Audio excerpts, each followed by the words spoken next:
हे प्रभु कति सदाउँछ हो यो मेरो गाडीले, कति सदाउँछ।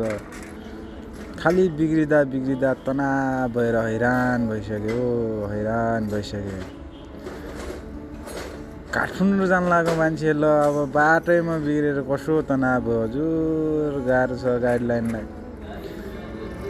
खालि गियरबक्स उड्या छ, कहिले के भएको छ, कहिले के भएको छ होइन। न खानु छ, न बस्नु छ, न पिउनु छ, न साउ धनी हुने, न ड्राइभर धनी हुने। यो गाडी लाइनमा ओहो हजुर गाह्रो छ, गाह्रो छ।